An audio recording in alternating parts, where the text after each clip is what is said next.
دوی په افغانستان کې په طالبانو پسې ګرځېدل. ګډو ځواکونو پر زرګونو کورونو چاپې واچولې.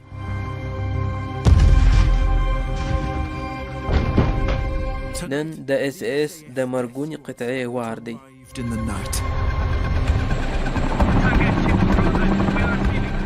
موږ تاسو ته د برطانوي ځواکونو د پټو وژنو قصې کوو. په ښکاره ډول دا د وژنو یو منظم پلان دی. دوی به تر تسلیمۍ وروسته خلک وژل. د شپنیو چاپو پر مهال ډیر زیات خلک وژل شوي چې په اړه یې توجیه هیڅ د قناعت وړ نه ده. نو معلومه خبره ده چې یو څه خو خامخا شته.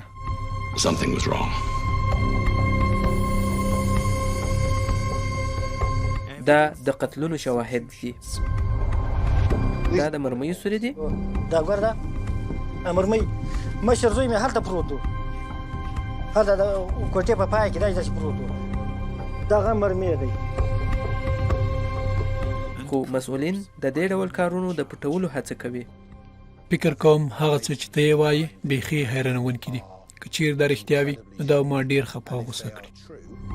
Then they would make me deeply sad and also deeply angry. د مرګ د ډلې یو غړي د برطانوي عسکرو جرمونه په ډاګه کړي دي.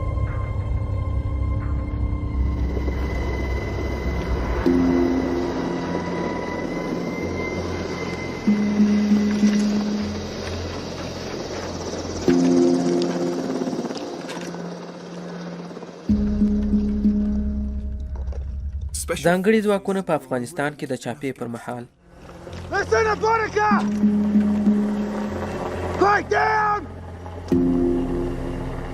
دوی هغه استرالیایي سرتیري دي چې د یوې نړیوالې ټولنې سره په ګډه د طالبانو پر وړاندې جنګیږي. د کویک په نامه د دوی یو سپي پر یوه سړي باندې حمله وکړه او ورپسې هماغه بې وسلې سړی په ډزو وویشتل شو.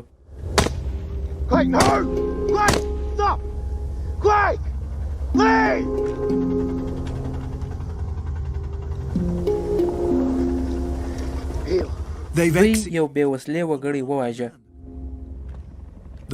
او بیا مخ پر وړاندې روان شول.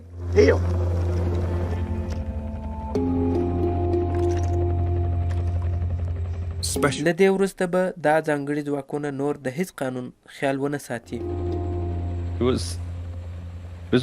دا خو موږ ته هیڅ هم نه ښکارېدل. همداسې یو نیم سړی وژنه او مخ ته ځه. دا تاسو ته غټه خبره نه وه؟ هو دا خو دومره جدي نه وه. نو آیا دا فکر مو هم نه کاوه چې دا به د قانون خلاف وي؟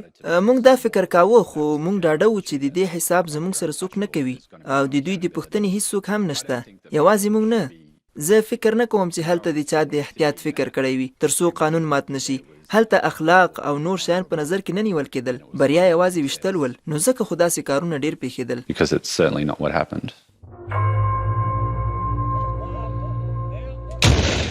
موږ د استرالیایي عسکرو په خولو کې د نصب شوو کیمرو په ساعتونو انځوریزې موندلې.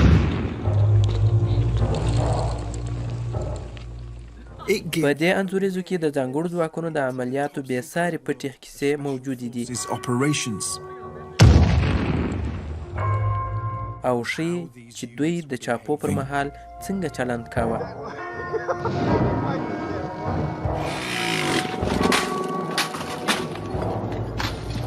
څومره چې ډیر غور کوي همدومره ډیر دی پایلې ته رسي چې د خلکو د قتلولو لپاره منظم پلان موجود.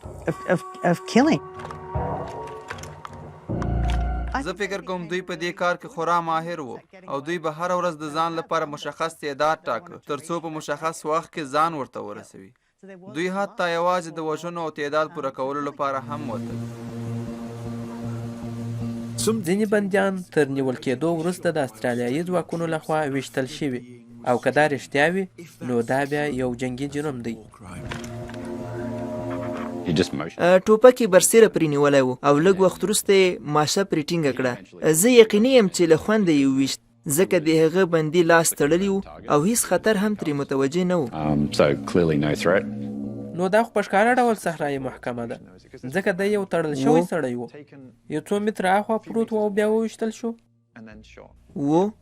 نو دی چې وویشت تا څه فکر او احساس وکړ؟ ما هلته فکر وکړ چې دا قتل صحرایي محکمه ده.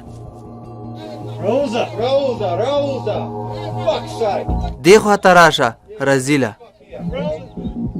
یو استرالیایي پوځي محکمې د دې هیواد د ځانګړو ځواکونو هغه بوږنونکي جرمونه راټول کړي دي چې دغه پوځیانو نه دیش عامه خلک او بندیان وژلي، چې دا د استرالیایانو دپاره یو ملي شرم او پیغور دی.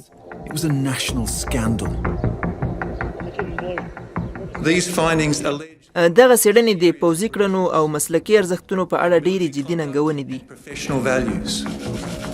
ډېرې داسې ادعاوې او معلومات شته چې د ځینو کسانو لخوا ناقانونه او غیر مسلکي وژنې ثابتوي.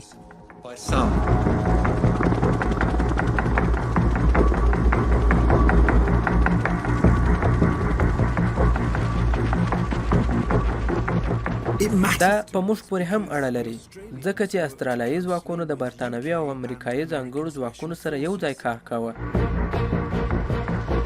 او موږ ته دا هم ویل شوي چې برطانوي ځواکونو هم کټ مټ د استرالیایي ځواکونو په ډول جرمونه ترسره کړي دي. برطانویانو هم هغه څه کړي چې پر واس یې پوره شوي. ما له یو عسکر څخه پوښتنه وکړه چې ولې داسې کارونو ته اجازه ورکول کېده. هغه راته وویل د استرالیایانو ظلمونه د برطانویانو او امریکایانو ظلمونو ته هیڅ هم نه دي.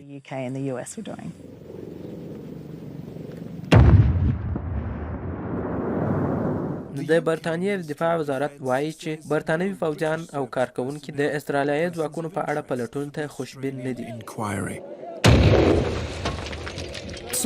د افغانستان څخه د ګډو ځواکونو تر وتلو یو کال وروسته ګورو چې رښتیا څه دي.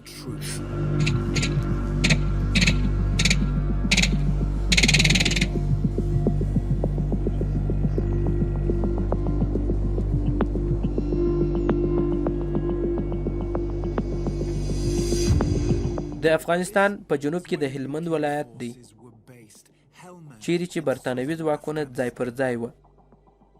اوس موږ داسې یو ځای ته ورځو چیرته چې هیڅ برطانوي پلټونکي هم نه دي ورغلي.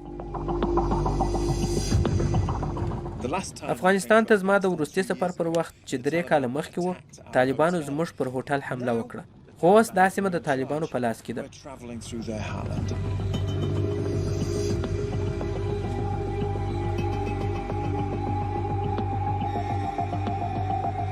او دوی زموږ د ساتنې لپاره یو جنګیالی توظیف کړی. هغه له کلاشینکوف سره په مخکینی سیټ کې ناست دی. خو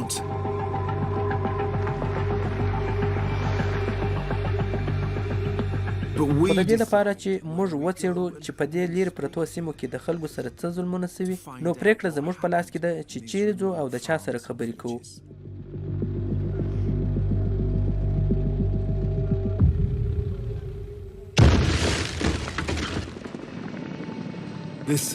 دا د برطانوي ځواکونو دپاره یو خطرناک ځای و. 455 برطانویانو پکې خپل ژوند له لاسه ورکړ او زیاتره یې د سړک د غاړې ماینونو له امله وه.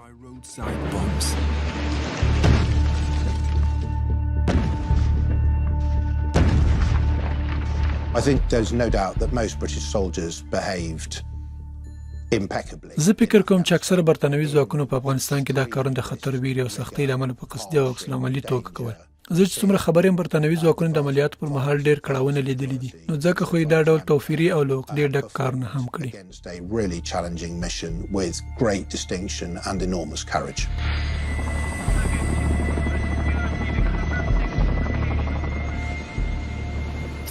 د سړک غاړې ماینونو د له منځه وړلو لپاره به زیاتره وخت ځواکونه د بم له چاودنو وروسته په خلکو پسې وتل. دوی زیاتره وخت د شپې وتل. موږ ته په لاس راغلي ټول شواهد په قصدي قتلونو دلالت کوي.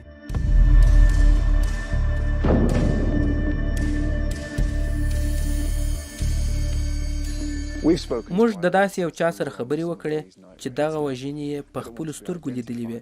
دی نه غواړي چې هویت یې ښکاره شي، خو دی وایي چې ما په خپلو سترګو لیدل چې برطانوي ځواکونو به بې وسلې افغانان ویشتل. زموږ برطانوي حکومتي سرچینې به په انځوریزه کې راڅرګند نشي، خو د شکنجو او قتلونو په اړه موږ عیني شاهدان لرو. د جنگ په میدان کې ظلم او بې موجبه قتلونه یوازې د دې قطعې لپاره نه بلکې د هر چا لپاره ډېر بد او ناوړه عمل دی. ډېری لیدونکي به وایي چې دا یو جګړه او ګډوډي ده، نو دا کارونه خو به پکښې کیږي او جنګي جرمونه خو ورته وایو، خو په جګړه کې دغسې کیسې وي، نو آیا دغسې خبره صحیح کیدای شي؟ ما دا ډول خبرې مخکې هم اورېدلې دي، خو زه ورسره موافق نه یم.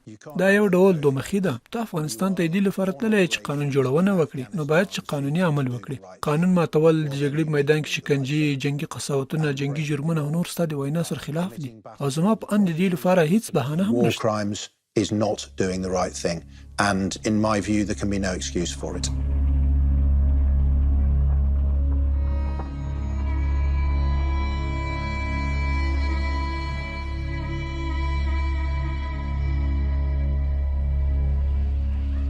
We're going to show you the reality of those killings. موږ تاسو ته د یوې ډلې ځانګړي ځواکونو د یوې شپږ میاشتنۍ دورې وژنې درښیو.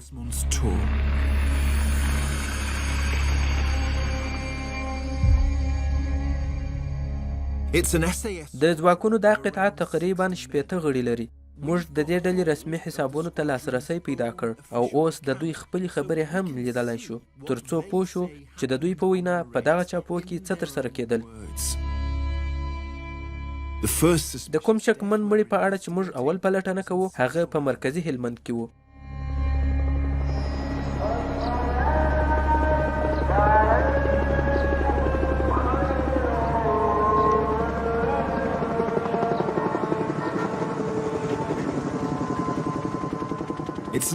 دا د شپې ناوخته د 2010 کال د نومبر د میاشتې 29 تاریخ دی. برطانوي الوتکې راووتې او دا د مرګ ډله د ګرشک خواته ځي چې دا په هلمند کې یو پخوانی ښار دی.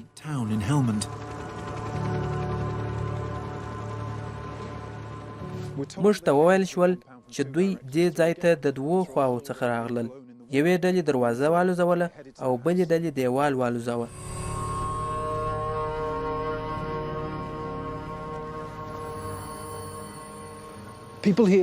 دا خلک وایي چې د کور ټول غړي دې حویلۍ ته راغونډ کړل شول.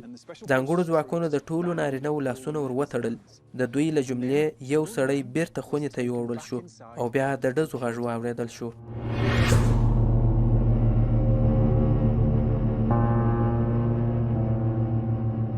دا سړی چې د تسلیمۍ وروسته دې ځواکونو وویشتی حاجي ابراهیم نومیږي. دی پخوانی والی و چې د برطانوي ځواکونو سره یې یو ځای کار کاوه.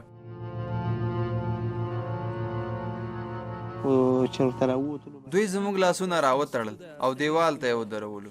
دوی د حاجي ابراهیم لاسونه هم ور وتړل. دوی حاجي ابراهیم ته وویل چې خونې ته ورسره ولاړ شي تر څو یې تلاشي کړي.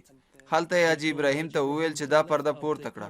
کله چې دی خونې ته ورننوت نو د ډزو غږ شو او موږ پوه شو چې حاجي ابراهیم یې وویشت. We knew Haji Ibrahim has been killed.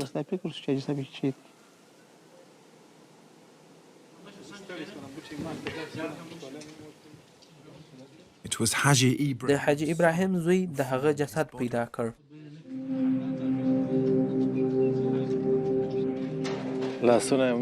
His hands were tied at the front. لاسونه یې مخکې تړل شوي وو او بیا وژل شوی و. دی یې د سترګې په دا کونج کې ویشتلی و او د دې وروسته یې زما د پلار پر سینه ډزې کړې وې. آیا په دې کور کې کومه وسله وه؟ No, we did not have anything like that. یا دوی هیڅ شی هم پیدا نه کړ. یو څو شپې مخکې دوی راغلي وو او ټول کور یې پلټلی و خو هیڅ هم نه کړل پیدا. کور کې وګورې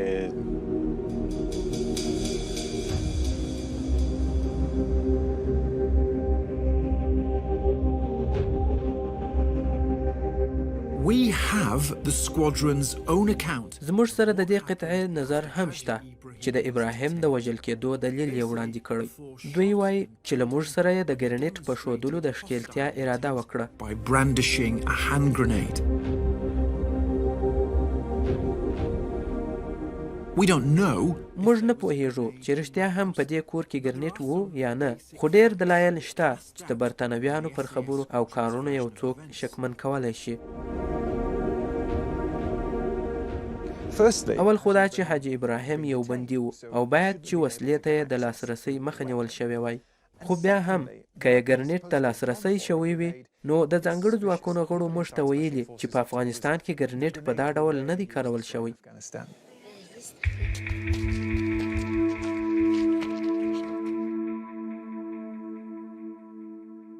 موږ ته د ملګرو ملتونو یوه محرمه پلټنه په لاس راغلې. په دې اسنادو کې راغلي چې دا پخوانی والي یو عام وګړی و او کله چې وژل کېدی نو بې وسلې و. دا خبره ته څنګه بولې چې دوی وای ګرنیټ ته یې لاس کړ او کاراوه یې؟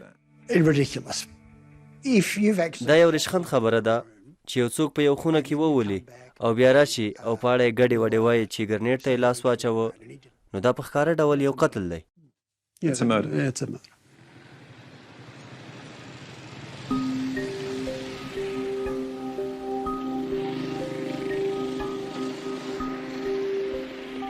د دې پخواني والي قتل د اس اس د قطعې لخوا د نورو شکمنو قتلونو د لړۍ پیل دی.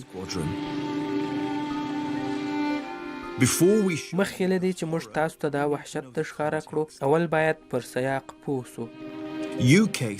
برطانوي ځواکونو د کنټرول هیڅ حدود نه درلودل.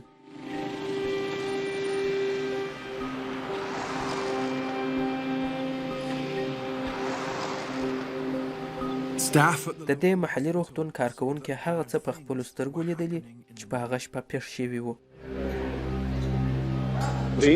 هغه پیښه زما په یاد ده، ډېری پکې ماشومان وو چې د داړلو نښې یې پر مخ او د بدن نورو لوړو برخو وي. د پیښ قربانیانو ویل چې زموږ دروازه راوټکېده او بیا زموږ کور د 2 سپي راخوشي شول. او کور ته د سپیانو خوشي کول خو بیخي یو نامرده کار دی. او تا چې دلته څه ولیدل هغه په ډېر بد ډول داړل شوي ماشومان وو. ولې همداسې وو. څه چې مو واورېدل او ولیدل هغه په سپیانو داړل شوي ماشومان وو او دا موږ تایید کوو هم.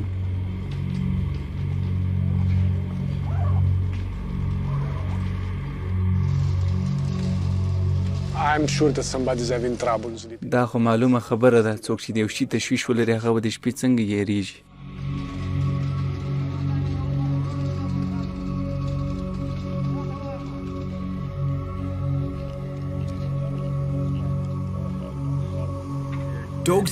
هغه سپي چې د استرالیایي ځواکونو سره وو هغه هم خورا داړونکي او څیرونکي وو.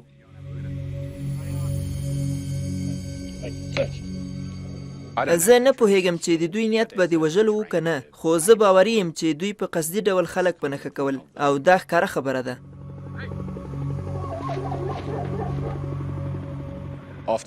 ډیری وخت چې موږ په عملیاتو پسې وتلو موږ به لیدل چې یو سپین ږیری سړی به سپي داړلی و.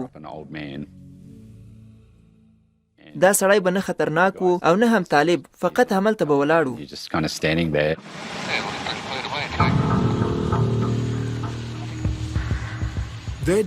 دا هر څه یو اساسي اړخ لري. د دوی ټولو به همدا یو هدف و چې یا یې ونیسه او یا یې ووژنه.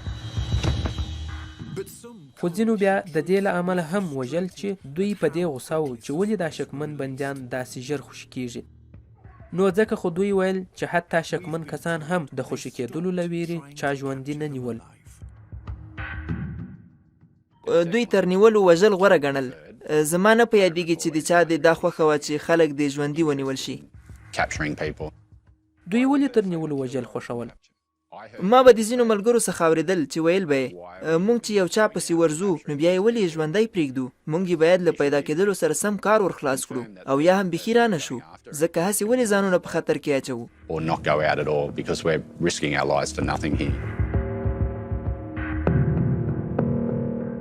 برطانوي ځواکونو د چاپې پر وخت د خلکو په وژلو کې له یو بل سره رقابت کاوه.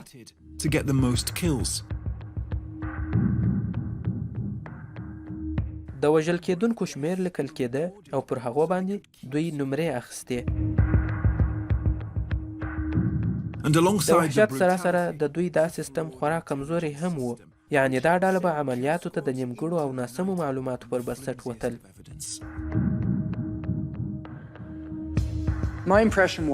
زما باور دا و چې دا معلومات خو د دې وړ نه دي چې یو څوک دې د دغه معلوماتو پر بنیاد ووژل شي. دا سړی په هغه اتاق کې موجود و چیرته چې ګډو ځواکونو د چاپو اهداف ټاکل. دی نه غواړي چې مخ یې ښکاره شي.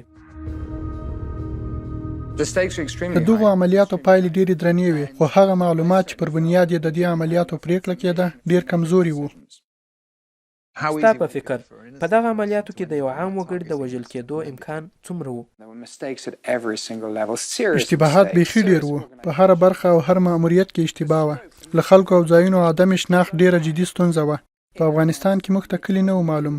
موږ قومونه نه پیژندل، نو په همدې خاطر جنگي ماشین په ځلونو اشتباهات کول.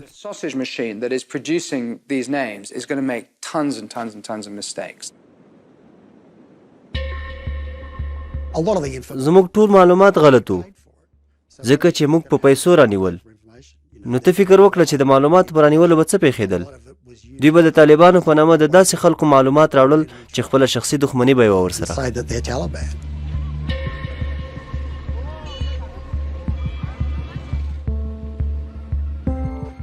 که به استخبارات کمزوري هم وه خو اهداف به موجود وو، نو ځانګړي ځواکونه به د هدف پر لور لیږل کېدل.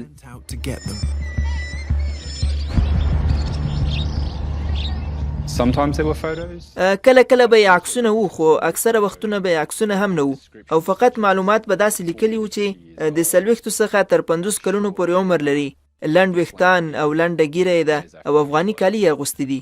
نو هلته به مو چې هر سړی لید بس د خپل هدف ګمان به مو پرې کاوه. نو د معلوماتو سره سم هر کس درته د وژلو ښکارېده؟ هو. نور نو موږ ته داسې نه ویل کېدل چې هلته یې له نورو خلکو سره څه توپیر دی.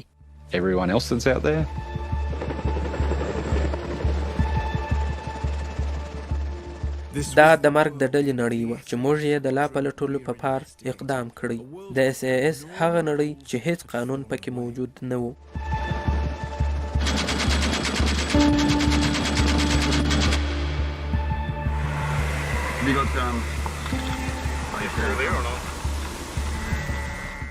استرالیایي ځواکونو به خلک له نیولو وروسته تلاشي کول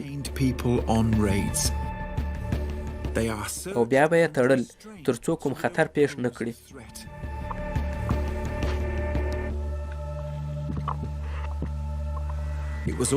برطانویانو هم له همدې طریقې کار اخیست. د ملګرو ملتونو هغه پوځي راپورونه چې موږ ترلاسه کړي ښیي چې دوی به د پخواني والي ابراهیم په څیر بندیان له تړل کېدو وروسته ویشتل. Like the case of the former governor shot after surrendering.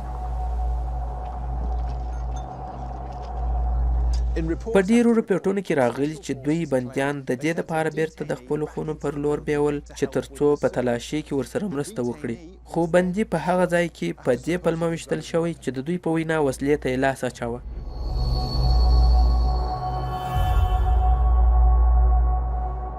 د 2011 کال په جنوري کې د SAS قطعې یو بل هغه سړی هم قتل کړ چې دوی نیولی و.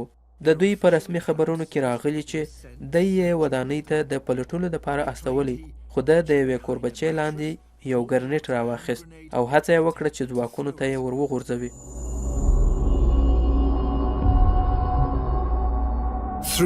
3 اونۍ وروسته دې ډلې یو بل بندي هم وواژه او په وضاحت کې یې وایي چې دی ودانۍ ته د تلاشي دپاره استول شوی و. خو کله چې د هغې خوا راښکاره شو نو هڅه یې وکړه چې د چاپې پر ځواکونو وسله راواړوي، نو ځکه دی وویشتل سو.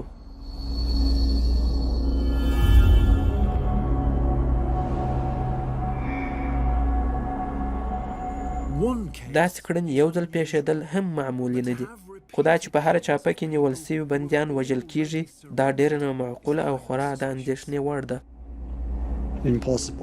دا ناممکنه ده چې د SIS کتي یو جنګیالی دومره غافل وي چې ورسره بندي وکولی شي له توشک لاندې ګرنیټ راواخلي، نو دا خو بیخي د SIS وړ نه دی چې پکې شامل شي.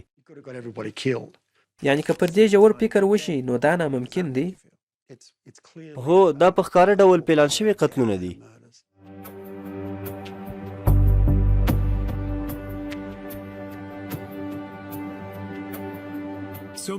په برطانوي فوج کې زیاتره پوځیان ویریږي، خو یو لوړپوړی افسر چې د دغو ځواکونو په قومندانۍ کې یې کار ترسره کاوه زموږ سره خبرو ته زړه ښکړی. د ده خبرې د بل چا د خولې څخه درته اورو.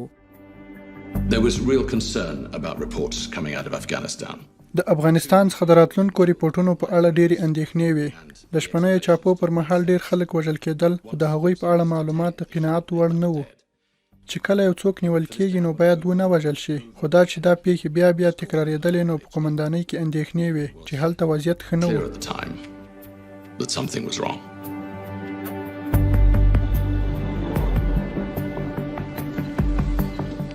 پانارما د اس ای اس د مرګ د خطحې د دې ډول کړنو په اړه په 2019 کې راپور ورکړی و. د دې پیښو له پلټولو وروسته معلومیږي چې دا کړنې د روانې قانوني جګړې یو اساسي اړخ ګرځېدلی و، او پوښتنه اوس دا ده چې آیا د برطانیا حکومت د دې قتلونو په اړه جدي پلټنې ترسره کړي؟ د دې پوښتنو په اړه موږ د ځانګړو ځواکونو په منځ کې ډیرو حیرانوونکو معلوماتو ته لاسرسی پیدا کړ. د بیلګې په ډول دغه بیانیه چې یو افسر لیکلی په دې اعلامیه کې په ډاګه کېږي چې د دغه ډلې یو غړی په دې اړه پوښتل کېږي او هغه هم په دې خبره اقرار کوي چې څنګه یې بندیان وژل. په دې اعلامیه کې دا هم راغلی دی چې هغه ځوانان چې د جګړې وړتیا به یې لرله هغه به په قصدي ډول تر نیول کېدلو وروسته د چاپې په ډګر کې په یوه او بله بهانه په نښه کېدل. په یوه برخه کې داسې راغلی چې د یو بندي پر خولو د بالښت ایښودلو وروسته هغه په توپنچه وویشتل شو.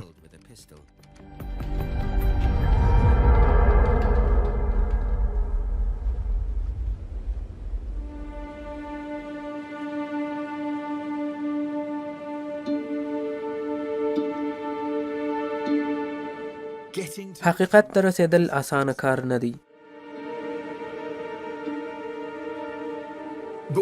خو موږ داسې ډېرو کلیو ته تللي یو چې د مرګ دې قطعو پکې عملیات ترسره کړي دي.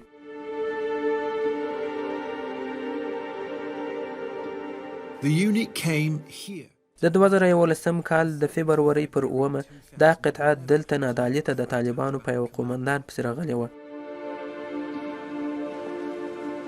دې قطعې ادعا کړې چې دوی لومړی تر برید لاندې راغلل. دې قطعې په دې چاپه کې 9 نفره ووژل. دا لومړی ځل دی چې دلته د عیني شاهدانو سره یو څوک خبرې کوي. انګریزیان پر دغه باندې راغلي دي، دا دلته وویشتی، هلته یې ګیټ وویشتی، سرای ته هم راغله، دفترې وویشتی، دا تلکین و.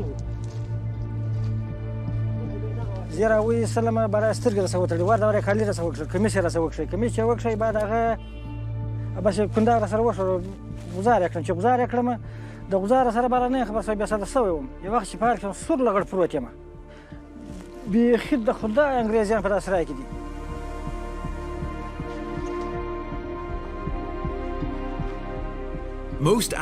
افغانان په خپلو کورونو کې د میلمه دپاره کوټې جوړوي. د دې چاپې په شپه د دوی په کوټه کې 9 میلمانه وو، او دی وایي چې دا ټول عام خلک وو او د ده 2 زامن هم ورسره وو. و د امرمۍ دي پر دغه ځای باندې پروت و، دا دلته ویشتلی دی. So these are the bullet holes. دا ګوره دا امرمۍ مشر زوی مې هلته پروت و، هلته د کوټې په پای کې دا داسې پروت و، دغه مرمۍ دی.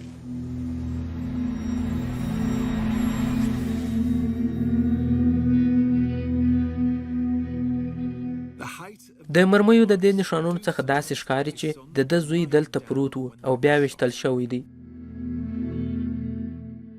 موږ د دې نښو مختلف انځورونه واخیستل. چې خالي په یاد کړم، زه د کوټې ته نسم راتلی.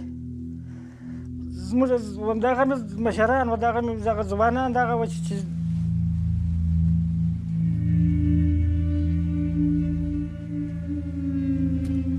دې ډلې ویلي چې دوی دلته 3 توپنچې وموندلې، خو په دې کوټه کې 9 تنه ویشتل سوي او وژل سوي دي.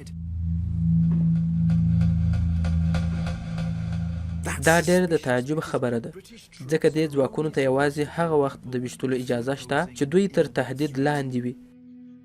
نو دوی خو باید حد اقل د مړو په تعداد وسلې یادې کړي وای.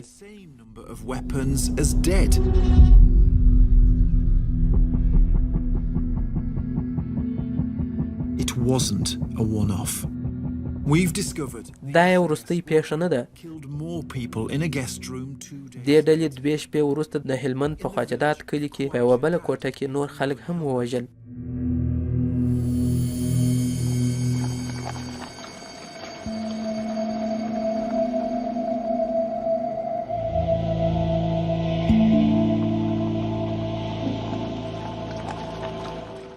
دغه ځای ته رسېدل هم سخت کار دی.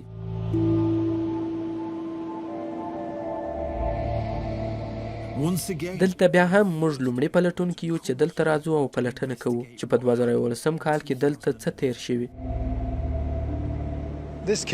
په دې پیښه کې بیا هم 2 خبرې دا شاهدي ورکوي چې دا شپنۍ چاپې نه بلکې وژونکي عملیات وو. اول دا چې دلته تر هغو وسلو ډیر خلک وژل شوي کومې چې دوی یې د پیدا کېدلو ادعا کوي، او دویم دا چې یو نفر بیرته ودانۍ ته بیول شوی او بیا ویشتل شوی.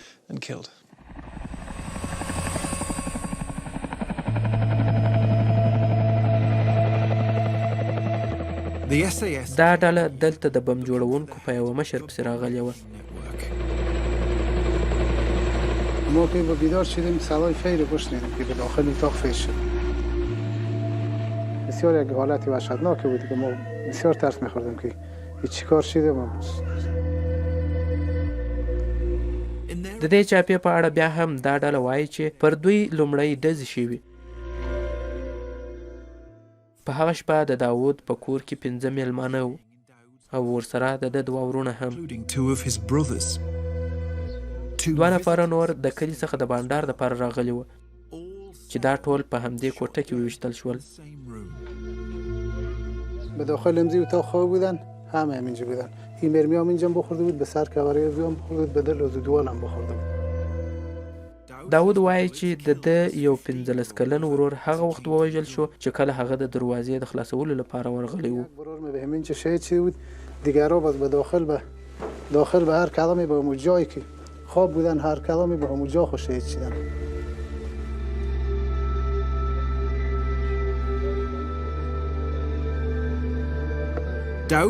داود وایي چې 2 میلمانه یې نه پیژندل. د افغانانو د میلمه پالنې څخه دا هم دي چې لارویان هم خپل کوټې ته راغواړي. دی وایي چې کله مې دا 2 نفره ولیدل نو فکر مې وکړ چې دا 2 به شاید د طالبانو سره لاس ولري. یک سکل کانه‌ای بداشتن دیگه هیچ اسلحه و هیچ تا حتی که چاقویی نداشتن. فیر هیچ امکان نداره که از اینجا فیر پاک نشده از اینجا. یا سه عادی که نبود ما که به ما قتل عام معلوم شد که تو قتل عام که همه را شهید کردن.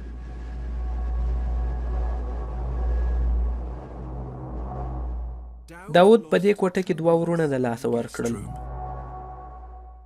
او نږدې و چې 3 ورور هم د لاسه ورکړي.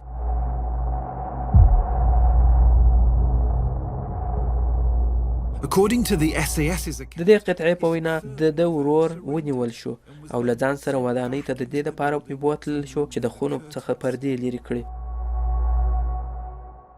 دوی په خپل اعلامیه کې زیاتوي چې د په ودانۍ کې د دې هڅه وکړه چې پر ځواکونو وسله راواړوي نو ځکه وویشتل شو.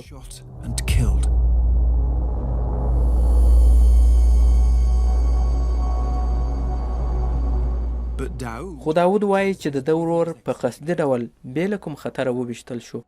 او به داخل امضی خانه ششته بود، گفت پردر بالا که آمد پردر بالا کرد، صدای فیر شد که به امید دم در رو شهید کردن همینجا داخل امضی.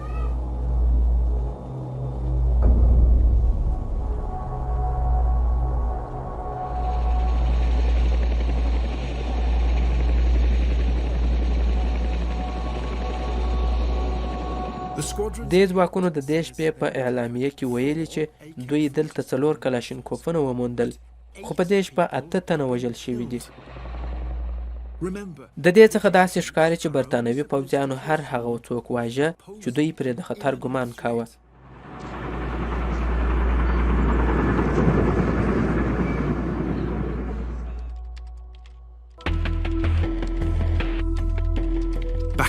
په لندن کې د دې ډلې لوړپوړي چارواکي په هره پیښه خبرېدل.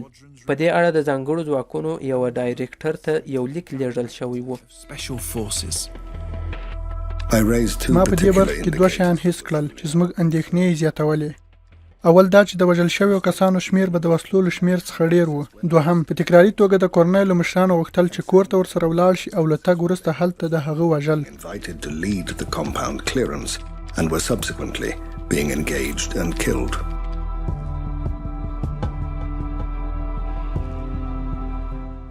د کورنۍ وګړي وایي چې دلته هیڅ وسلې نه دي پیدا شوي.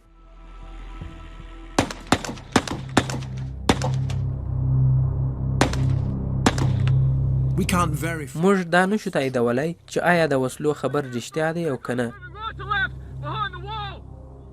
خو موږ دا ویلی شو چې ګډو ځواکونو به خپلې وسلې ښخولې تر څو خپل قتلونه پرې توجیه کړي. او دا خبره د استرالیا یوې محکمې هم تایید کړې. ما په خپله ولیدل چې له یو عسکر سره چې هلته راغلی و 2 کلاشینکوفونه وو. یعنې ده دا ټوپکونه راوړي؟ هو، فکر یې کاوه چې که یو څوک ویشتل کیږي وژل کیږي او هغه هم بې وسلې وي نو دا ښه خبره نه ده. او بیا دا منافقت چې له وژلو وروسته د خپله وسله د هغه بغل ته کښېږدي. دلته یو دروازه ده.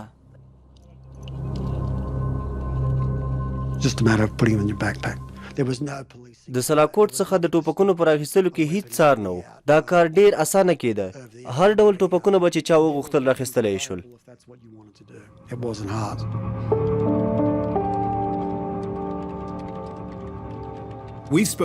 موږ له هغه خلکو سره هم خبرې کړي چې د مرګ د دې قطعو سره یې یو ځای کار کړی. دوی وایي چې دې ځواکونو به خپله وسلې پټولې او اسناد ښیي چې لوړپوړي چارواکي په دې اړه ګواښل شوي هم دي. دا معلومه شوي چې د قتل شویو ځوانانو سره به یې خپلې وسلې کېښودلې او بیا به یې ورڅخه انځورونه اخیستل.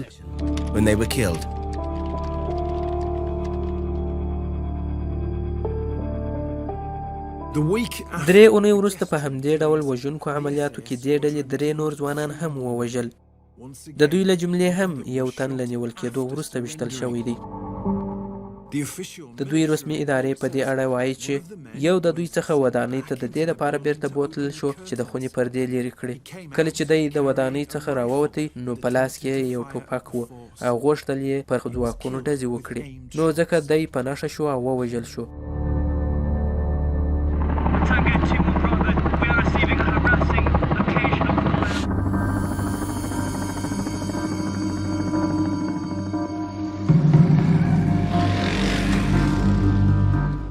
یو څو ورځې وروسته دې د مرګ قطعې نور 4 ځوانان ووژل. دوی هغه دي چې موږ یې په 2019 کال کې هم پلټنه کړې وه. دوی په دې اړه د محکمې سره یوه اوږده دوسیه هم پر مخ وړې وه.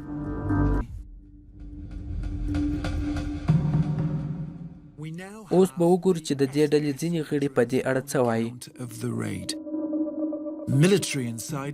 ځینې وایي چې دا ډېره د تعجب وړ خبره ده. دوی وایي چې د محمد بانګ زوی تر نیول کېدو وروسته ودانۍ ته ولېږل شو او وروسته تر هغه چې ده تر یو میز لاندې د یو کلاشینکوف د رااخیستلو څه هڅه وکړه وویشتل شو. یو بل ځوان بیا ودانۍ ته د تلاشۍ دپاره بیرته بوتل شو. دې قطعې ویلي چې دی ځکه ووژل شو چې د پردې شاته د ګرنیټ د رااخیستلو هڅه یې وکړه.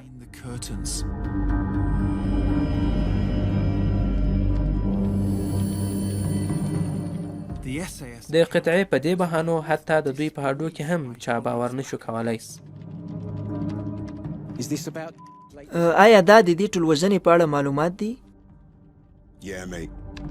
بلې هو، خو دا په دې تېره اونۍ کې د دوی لسم وار دی چې داسې معلومات راوړي. دوی یو بندي خونې ته بیرته لیږي او هغه د هغې خوا څخه د کلاشینکوف سره بیرته راڅرګندېږي. دوی بیا بلې ودانۍ ته ځي او بیا یو بندي د پردو د لرې کولو دپاره ورسره بیایي. هغه بیا د پردې د شا څخه یو ګرنیټ را اخلي او د غورځولو هڅه یې کوي. دا خو بیخي سر نه سره خوري.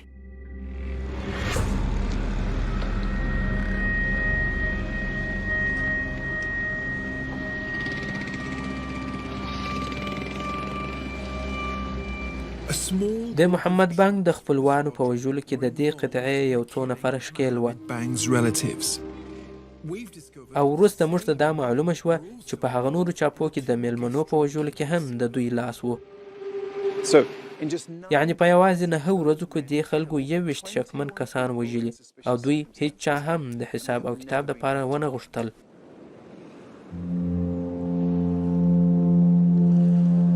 The killing went on, and so did the... په دې پیښو د هیڅ چا هم سر نه خلاصیږي.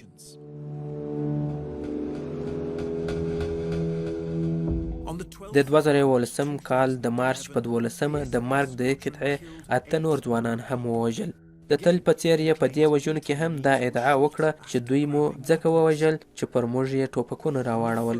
د دې کال د اپریل په اوله نور 2 ځوانان په داسې حال کې ووژل شول چې دوی نیولي وو.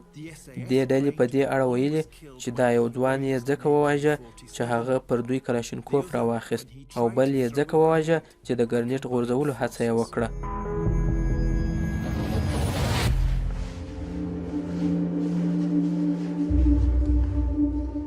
په ټوله کې موږ 55 خلک معلوم کړل چې د دې قطعې لخوا وژل شوي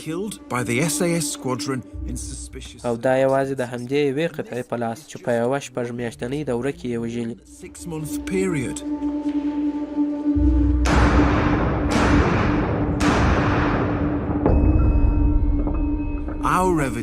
زموږ پلټنې ښیي چې دا یوازې دا ډله نه وه چې وژنې یې کولې. دې ځواکونو دا ډول وژنې د 3 کلونو په اوږدو کې په پرله پسې ډول ترسره کړي دي. د وژل شوو شمېرې دومره زیاتې دي چې یو څوک نشي کولی د ټولو پلټنه او حتی یوازې یادونه وکولی شي.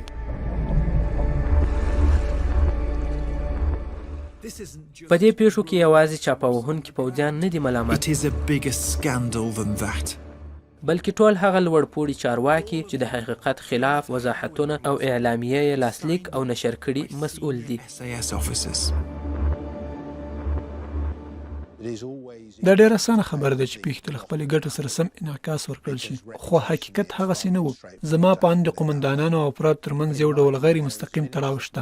نو په همدې خاطر که چیرې یو جنایت کیږي نو دواړه اړخه پکې مسؤل دي، هم افراد چې په حقیقت کې دوی دا جنایت کړی او هم همدارنګه هغه څوک چې د دوی په سر مشران دي. The commanded, who may be the person who actually delivered the atrocity, but also the chain of command that sat above that person.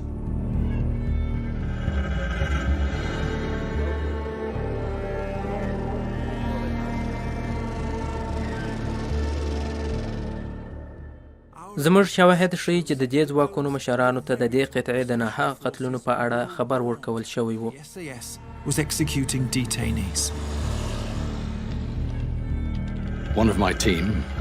زما د قطعې یو افسر ته ویل کېدل چې دلته مکرراً هغه خلک وژل کېږي چې عمر یې حداقل د وسلې د پورته کولو وي. په ځینو پیښو کې خو لا په قصدي ډول هغه بندیان وژل کېږي چې دوی نیولي وي او بیا د ځان خلاصولو دپاره هغه ډول بهانې جوړوي چې غیر معقولې او کمزوري وي.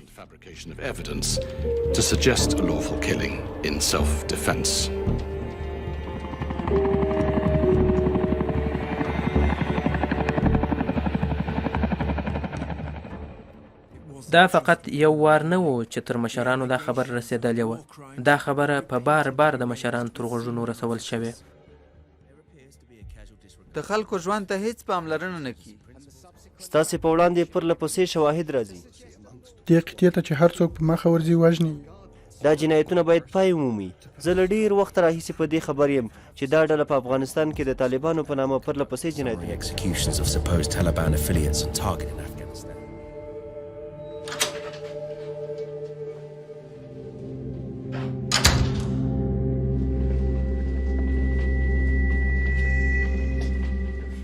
خو جالبه دا ده چې په دې اړه د فوج نورو غړو ته هم څه نه ویل کېدل. ځانګړو ځواکونو په یوه دوسیه کې د دې بې بندوباره وژنو په اړه ځینې اړینې بیانیې ایښې وې.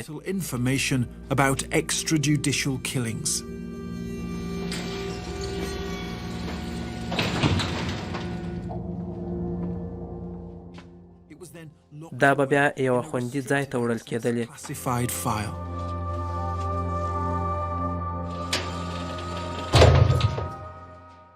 دغه ډول دوسیې به د ملي امنیت دپاره استول کېدلې او دا د دې دپاره کارول کېدلې چې د جنګي جنایتونو دا شواهد پټ کړي.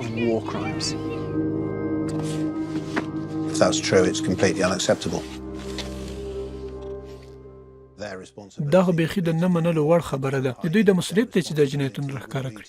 دوی په لوړه کچه مسؤل خلک دي، باید خپل مسؤلیت په سمه توګه ادا کړي. آیا داسې یو دلیل شته چې پر اساس یې د جنگي جنایتونو پټېدل تایید شي؟ دې کارونو ته د هڅېدلو ډیر دلایل شته، خو ټول یې غلط دي او بالاخره د جنایتونو توجیه لپاره هیڅ دلیل نشته.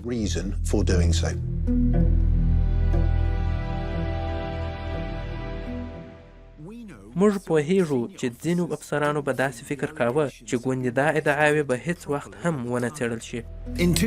په 2012 کال کې د حقیقت د راسپړلو یو بل فرصت هم برابر سو. جنرال سمیت د ځانګړو ځواکونو ډایرکټر ټاکل شوی و. خو موږ داسې معلومات ترلاسه کړل چې ده هم د دې ادعاو په اړه د شاهي پولیسو څخه شواهد پټول. په راتلونکي کال کې یو تن د دغه ډلې څخه په افغانستان کې د یو قتل په تړاو پوښتل کېده او دا هم د ځانګړو ځواکونو دپاره یو بل فرصت و چې حقیقت ووایي. خو جنرال سمیت پټه خوله پاته شو. نو د دې څخه ښکاري چې ده د دې پلټونکې ډلې څخه مهم معلومات پټول. د یو رسمي افسر دپاره به دا ډېره یوه ناوړه چاره وي چې د جنګي جرمونو په اړه معلومات پټوي. دی تر تیرې میاشتې پورې د برطانوي ځواکونو مشر و. ده پخپله زموږ پوښتنو ته ځواب را نه کړ. خو د دفاع وزارت وویل چې دی د هیڅ ډول پوښتنو د ځواب اجازه نه لري. په ځان پټولو سره دوی له ظلمونو براعت نشي موندلی.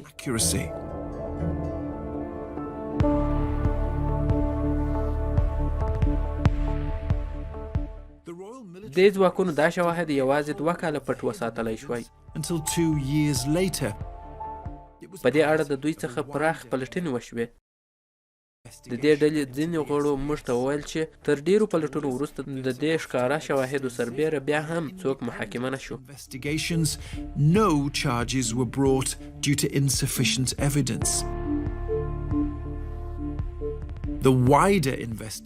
وروسته پر دې پلټنو بندیز ولګېد او هغه چا چې دا پلټنې کولې موږ ته وویل چې موږ حقیقت ته د رسېدلو څخه راوګرځول شو. دوی وایي موږ ته امر وشو چې شکمنې ادعاوې مو نور ختمې کړئ او د لوړپوړو چارواکو سره د خبرو کولو څخه رامنع شو. موږ ته د دې اجازه هم نه راکول کېده چې د عملیاتو پر مهال د ډرون عکاسي وګورو. پر موږ باندې هره لاره بندېده. زه باور یم چې د لوړپوړو چارواکو لخوا پر دوی فشار و ترڅو دا پلټنې بندې کړي او زه په دې پوه شوم چې که موږ هر ډول معلومات راټول کړو بیا هم دا قضیه محکمې ته نه ځي.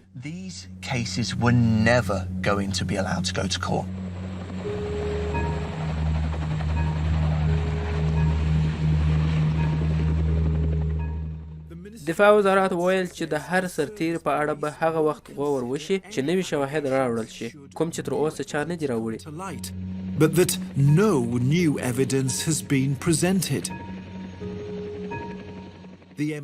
په عدلیه او قضایي چارو کې د دفاع وزارت پرله پسې لاسوهنې د یو هدف دپاره دي. دوی په دې اړه وایي چې دا لاسوهنه موږ د دې لپاره کوو ترڅو دا ځواکونه وکولی شي په ډاډه زړه په افغانستان کې خپل خدمت ته دوام ورکړي.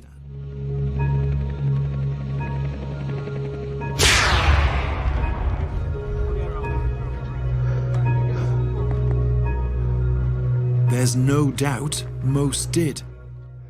په دې کې هیڅ شک نشته چې ډیرو ځواکونو به جنایات کړي وي خو موږ ته په لاس راغلي شواهد ښیي چې برطانوي سرتیرو هغه بندیان وژل چې دوی به نیول. دلته ډیری بې ګناه قتلونه شوي دي او بیا پرې سترګې پټې شوي دي. سره له دې چې چارواکي پرې خبر وو خو مخنیوی یې نه کاوه. پر دې سربیره حکومت د حقیقت موندلو لپاره د پلټنو مخنیوی هم کاوه.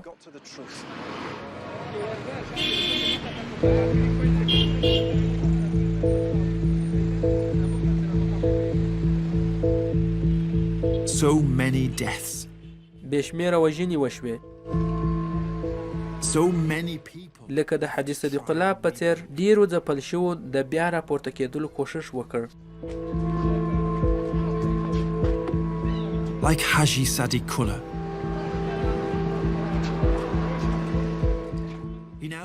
دی اوس دلته په کندهار کې اوسېږي خو مخکې په سنګین کې په خپل کور کې اوسېده. دی هغه وخت دلته را مهاجر سو چې کله یې دې د مرګ قطعو 8 د کور غړي ور شهیدان کړل. When they knocked at the door, I told them. کله چې دوی دروازه را وټکوله نو ما ورغږ کړ چې دروزم. له دې سره یو چا چیغې کړې او زموږ دروازه والوځول شوه. حاجي صدیق الله وایي چې د ده زوی او وراره اول ولچک شول او بیا وویشتل شول. They hid the boys from me and took them. دوی زما څخه دا هلکان ګوښه کړل او کور ته یې دننه بوتلل او هلته یې ورته وویل چې موږ په کور کې تالاشي کوو. بیا یې هلته یو په یوه خونه کې وژلی و او شیان یې پرې راچپه کړي وو او بل یې په دا بله خونه کې وژلی و.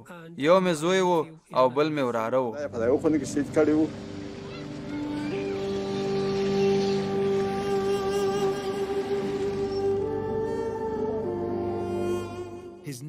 د ده ورېرې دا ډزې واورېدې. دې په هغه شپه 4 وروڼه د لاسه ورکړل. I was their only sister, and I miss their smiles and jokes so much.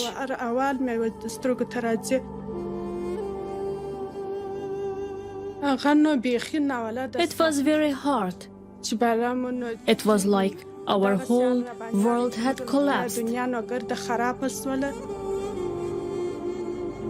It has been a long time, but whenever I sit alone, I cannot forget them.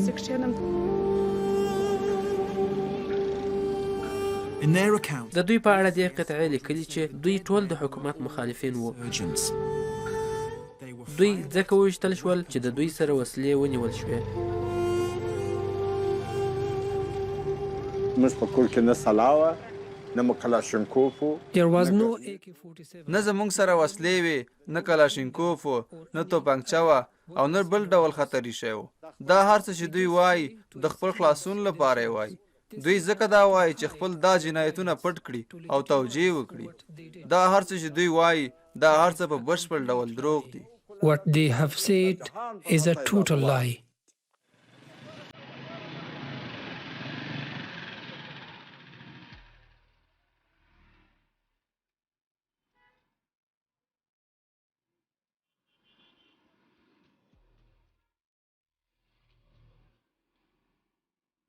په دې اړه د پلټنې دپاره د حاجي صدیق الله کلي ته تر اوسه څوک نه دي ورغلي.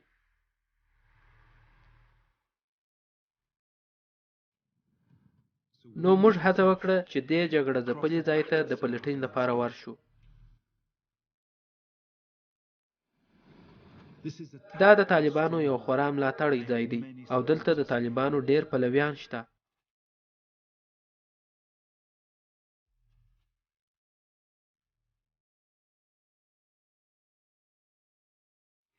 د مرګ قطعې چاپه د حاجي صدیق الله د اکا د زوی په کور کې شروع شوه. په دې چاپه کې لومړی د هغه زوی وویشتل شو.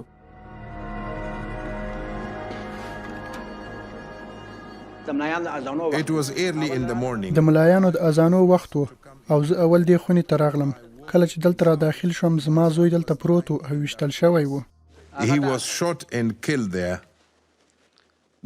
This was دا where هغه ځای و they چې had هغه پر shot پروت و. him, هغه and پر he دغه was ځای ویشتل شوی و lying او like داسې this. ستونی ستغ پروت و. بیا له دې ځای څخه چاپه د حاجي صدیق الله زاړه کور ته ورغله. Haji Sadiq Allah's old house. In their own account, د دې قطعې په وینا دلته ځینې کسان تر نیول کېدو وروسته وویشتل شول. surrendering. They claim the detained. دوی ادعا کوي چې دې بندیانو په یو ډول وسلې ته لاسرسی پیدا کړ. So this is the courtyard. دا هغه غولی دی چې برطانوي سرتیرو حاجي صدیق الله او د ده کورنۍ پکښې راټول کړل. ښځې او ماشومان بیا دا خونې ته استول شوي وو. خو د ده زوی او د ده وراره بیرته هغه ودانۍ ته بیول شوي وو چېرته یې چې وویشتل. And that's where they were killed.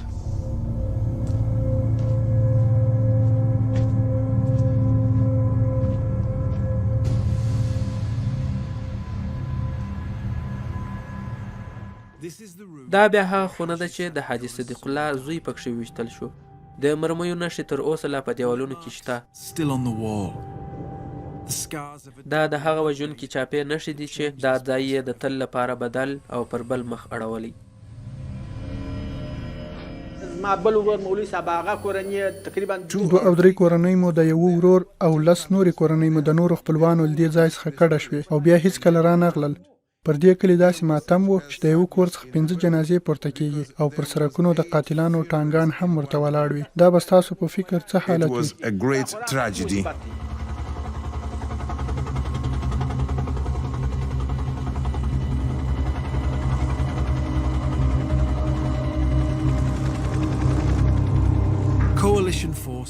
دا ګډ ځواکونه په افغانستان کې په یوه وحشانه جګړه کې ښکېل وو.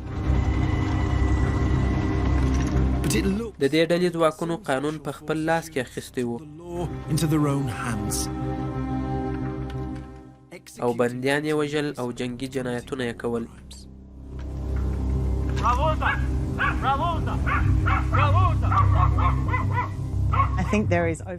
زما په فکر خو بیخي زیات شواهد شته چې دا وژنې په قصدي ډول کېدلې. یعنی که څوک نه غواړي چې دا کارونه دې بیا وشي نو له اول ځل کېدو وروسته یې باید لامل پیدا کړي.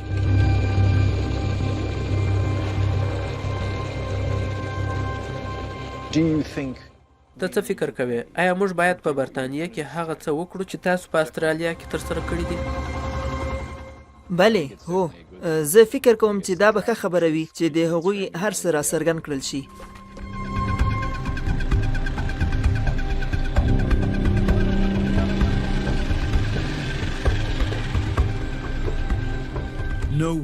برطانوي عسکر تر اوسه یو هم نه دی جریمه شوی او نه یې د دې جرمونو په اړه دلته پلټنه شوې ده. فکر کوم ته چې کومې دعوې لري دا ډېرې عجیبه دي او که چیرې دا رښتیا وي نو دا خو ما ډېر غوسه او خفه کوي. نو اوس باید څه وشي؟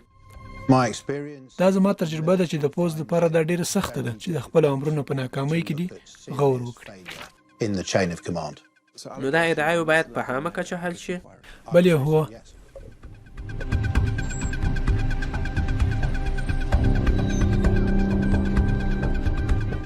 موږ چې څه ولیدل داسې معلومېدل چې پر دې ټولو شواهدو سترګې پټې شوي دي.